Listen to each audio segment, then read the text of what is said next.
morning dear students, welcome back to CLE's KK CBSE School Science Online class. Dear students, in last class we are learning about the cell components as well as we have learned some introductory part of plasma membrane. Dear students, what we have learned in our last class, just recall that, then we will going to more focus on the other components of the plasma membrane. Okay dear students, so are you ready? Okay, we will going to start now. Dear students, this is the structure of plasma membrane as well as this is the semi-plasma membrane. So dear students, let us understand the concept of membrane itself. So as I told, the membrane means it's like a wall. Okay dear students, so let's discuss here some important points about the how the transport system is going on into the plasma membrane. Okay dear students, so this is the first point. When the transport across the membrane means when the transport is going on into the plasma membrane, then what are the conditions are there. Okay, so dear students, when we are talking about the membrane, it means it acts as a physical barriers. Okay, physical barriers between the organelles of a cell and its cytoplasma and its surrounding environment. Okay dear students, membrane means what happens when the solution will going to want to pass into the cytoplasma. Okay, so dear students, why we need to pass the solution? Because if we want to get the energy from the food, then only how it is a possible after the digestive process, when the food is going to be converted into simpler form, then by the cell organelles it going to be absorb it. Okay, for getting the nutrition from the food we need to do this process, otherwise what happen, we will not get a more amount of energy how much we want to utilize from the body from the food. Okay, so this is the simple thing which we have to study here. So here how the procedure will going to be started here, how the transport will going to be conducted here. Okay, so when we are talking about the membrane, okay, so membrane as I told, it's like a wall. So it acts as a physical barriers between the organelles of a cell and the cytoplasma which are surrounding environment. When we are talking about the impermeable, okay, it is membrane, then impermeable, then permeable, then semi-permeable. Okay, so such type of differentiation you should know, otherwise what happened, what is semi-permeable membrane, what is impermeable membrane, what is selective semi-permeable membrane, so you will get confusion there. Okay, so that's why it is, these are the points you have to be keep in your mind. Okay, when we are talking about the impermeable membrane, it is substance do not passes through the membrane. Okay, membrane means it's like a hole, just suppose it's like a hole. Then what are the impermeable membrane means where the substance do not pass through the membrane. Okay, so such substances is called as the impermeable. And when we are talking about the permeable, permeable means what, both solute and solvent can pass through. So if suppose it's a just types of the membrane itself. So what do you mean by the permeable? This here what happens, both solute and solvent. So dear students, just recall that what is solute and what is solvent. Solute is nothing but the whatever we are taking to add into the solvent for the solution. So both the solute and solvent it can passes through the permeable. Then what is work of semi-permeable? Semi-permeable means these are the membrane where permeable to solvent but prevent solute passages. Okay, so here what happens, here the only solvent can passes, not the solute. Okay, solvent means solute and solvent. So how, where when we are taking as a solid amount, it is not possible to pass us through the semi-permeable because it's like it's not a clear net. Okay, so here it prevents the solute but not the solvent. Okay, so here liquid can passes but solute cannot be passes. Okay, it is prohibited here.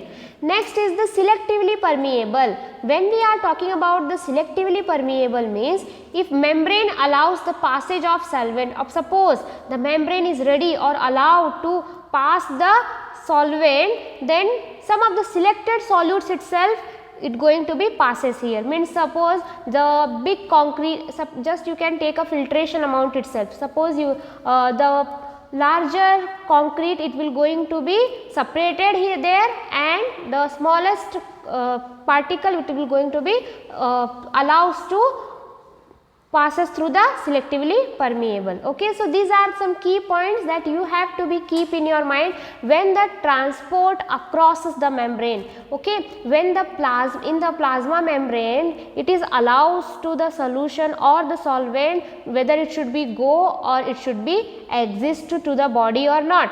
So this type of the criteria you must to know. If the membrane is acts as a, means these are the conditions present in the plasma membrane. Here when we are talking about the impermeable membrane, means substances do not pass through the membrane. Okay, if the it will going to pass through the permeable, the substances do not pass through the membrane. Okay, it is highly impossible. But when we are talking about the permeable, permeable means what happened, when the solution you will get like a solute and solvent, it can passes through because it allows to passes through the permeable. Semi permeable means it is the middle of the permeable and the impermeable. So semi permeable means what, the solvent but membrane permeable to solvent but prevent solute. Only solvent can pass, not the solute. Okay. Then what do you mean by the selectively permeable? It the membrane allows the passage of solvent and some selected solutes only it going to be passes here. Okay. So these are some key points you have to be keep in your mind while transport across the membrane. So these are the some basic concept when the reaction is going on into our body. Okay, now let's discuss the next concept which is related to adenosine triphosphate. So dear students, in shortcut, this adenosine triphosphate is called as the ATP. Okay, so just I would like to discuss with you this adenosine triphosphate. This is the chemical compound.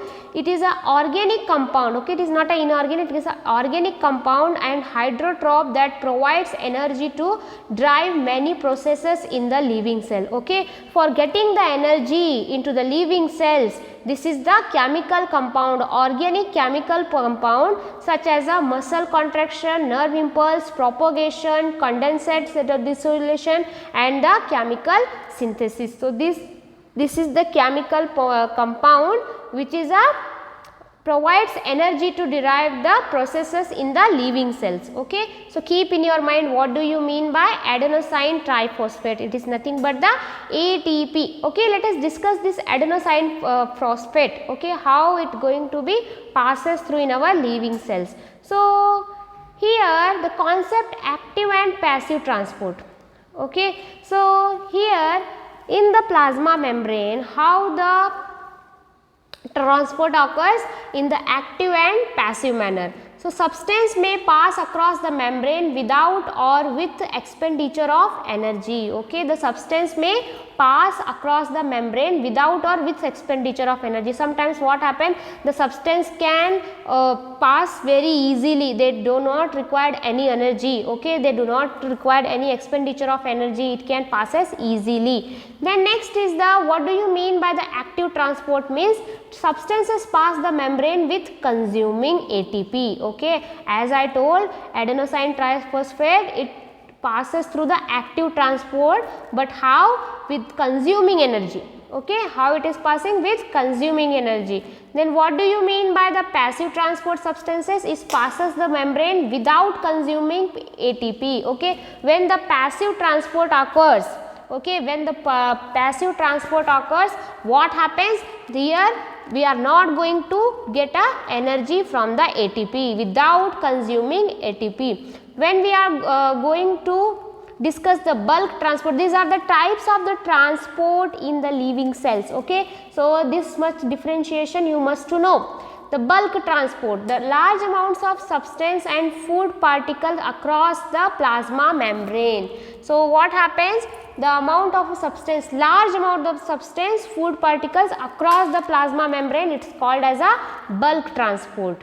Then the process of bringing the bulk of materials from outside by formation of endosomes is called as a endocytosis. Okay. So dear students, the process means what? Where the bulk of materials means bunch of the materials, huge amount of the materials. Which type of materials? Not a stone or everything, it is a food substance material itself.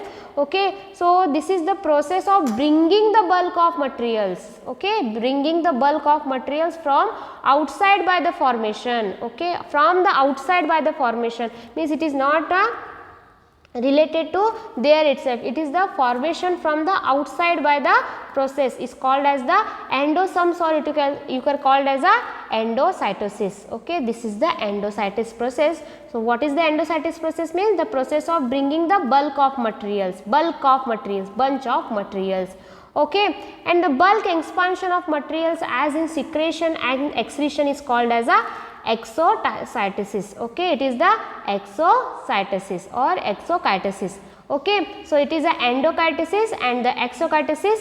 Okay, so this much information you must to know about the active and passive transport into the plasma membrane. These are the some transport system which will going into the plasma membrane. So what are those? First one is the active transport, passive transport, bulk transport, and both are the bulk transport itself, that is the endocytosis and the exocytosis. Okay. So let us discuss some passive transportation which releases into our body. Okay. So passive transport of two types. First one is the diffusion and second one is the osmosis. Okay. So when we are talking about the passive transport into the plasma membrane, so how many types are there? There are two types.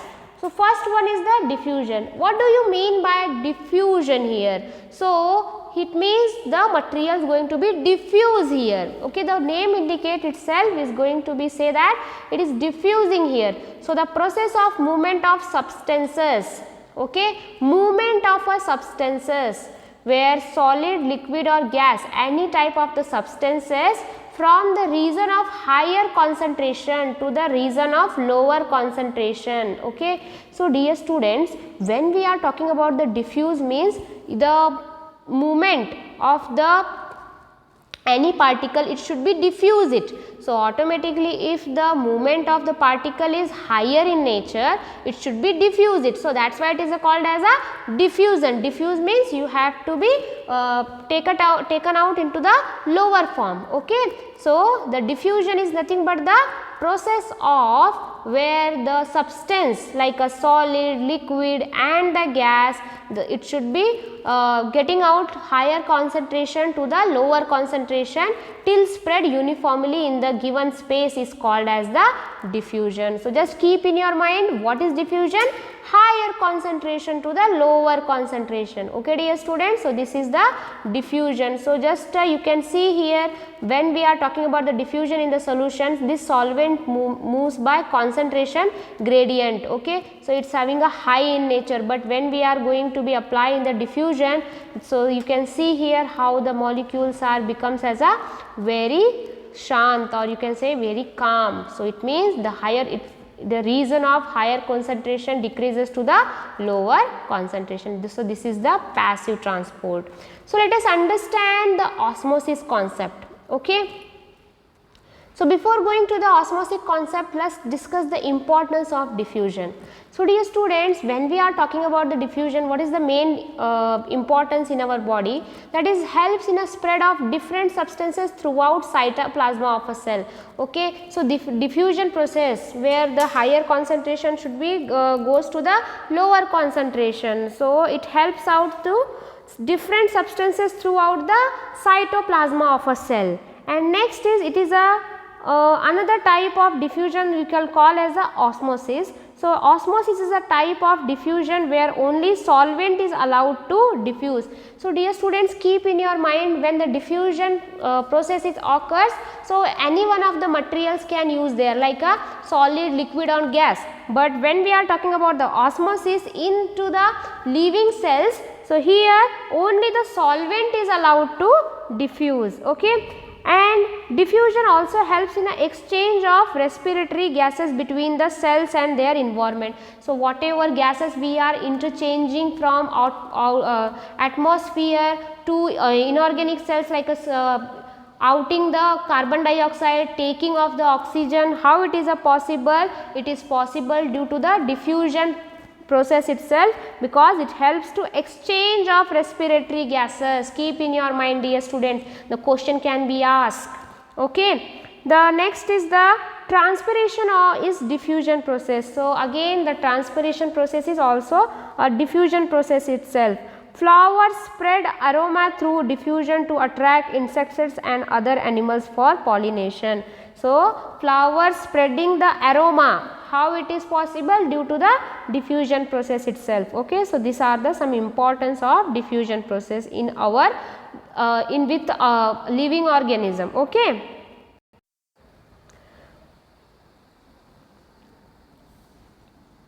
Okay, let us understand the concept of osmosis as I told. So it is defined as the diffusion of water or solvent. Okay. So as I told, in osmosis process the diffusion is occurs only in the solvent or water across a semi-permeable membrane. Okay. So across the semi-permeable membrane it is possible from a region to its higher concentration to the lower concentration. But dear students, keep in your mind, diffusion is allows all the material, solid, liquid and gas, but osmosis is allowed only for the liquid processes. Okay. So it is called as the osmosis. And next is the plasma membrane functions as a semi-permeable membrane. So dear students, the function of plasma membrane is acts as a semi-permeable membrane. So you, and in the image how you can see here, with the help of this solution, this is the water molecule. After the osmosis process, what happened?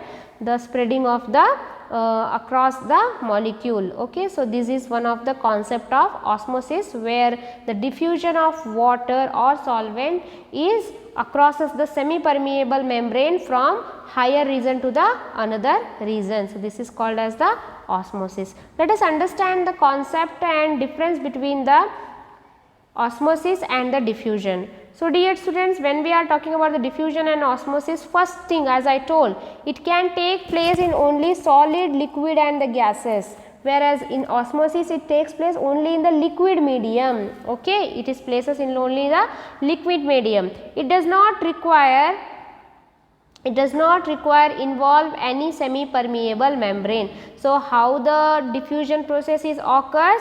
When it is not depends upon the semi-permeable membrane. Okay. It does not involve any semi-permeable membrane, and as well as it requires semi-permeable membrane. Here osmosis needs a semi-permeable membrane like us for the solvents. Okay. It is equalize the concentration of the substance. It can be equalize the concentration, whereas it does not equalize the concentration of solvent on the two sides of the membrane. Okay. So equalization is not possible. As well as the different substances diffuse independence of one another, and only solvent undergoes diffusion. So first point is repeated here. So different substances diffuse independence of another, solid, liquid, gas.